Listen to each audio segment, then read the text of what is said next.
apply tayo ng herbicide mga kapatid. Ito, lalaki ng damo, pero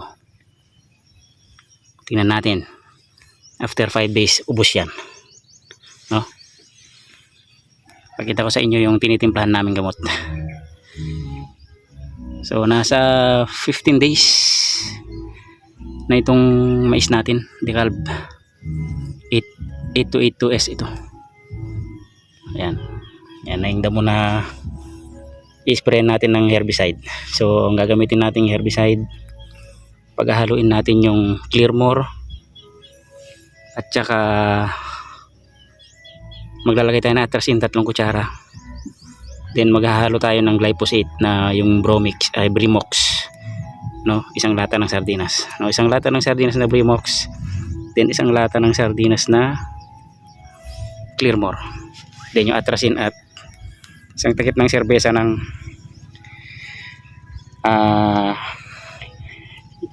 yung 2,4-D para mamatay ito. 2,4-D kasi yung papatay nito. Yan. 2,4-D kasi yung papatay dyan. Tignan natin yung tinitimplahan natin.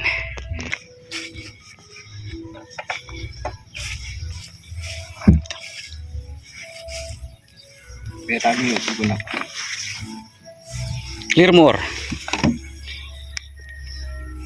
isang lata ng sardinas sa 16 liters na knapsack. Then dito sa glyphosate, yan, isang ganito rin. Sukat nito parang lata ng sardinas din. Then 2,4-D, isang takip. Ito Atrazine, para hindi na ma-germinate yung mga buto, no, na pwedeng tumubo ulit. Yan.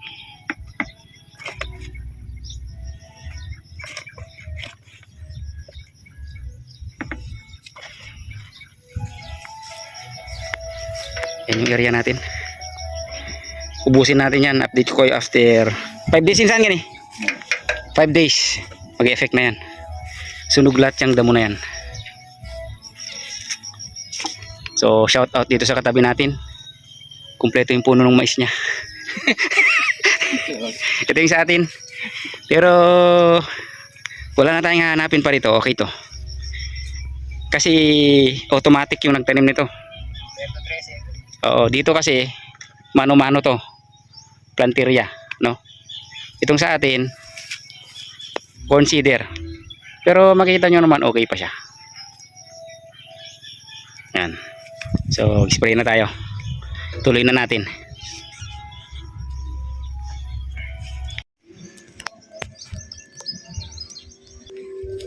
So konti na lang, hanggang dyan lang tayo sa may poste. Yan yung mga kahoy na yan.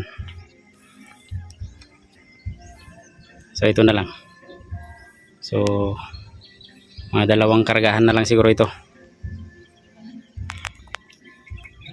So tara mga kapatid, tuloy na natin ang ating unfinished business. Dito tayo. Ano? So ang lakas ng buga nitong ating sprayer. Ano? Lakas ng buga niya. Marami kasing damo rito, itong mga yan.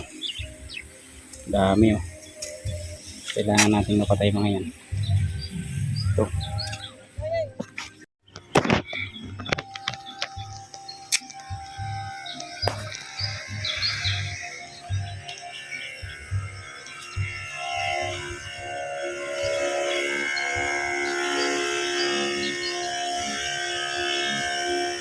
So automatic yung gamit natin. So 4 na tudling bawat buwelta natin.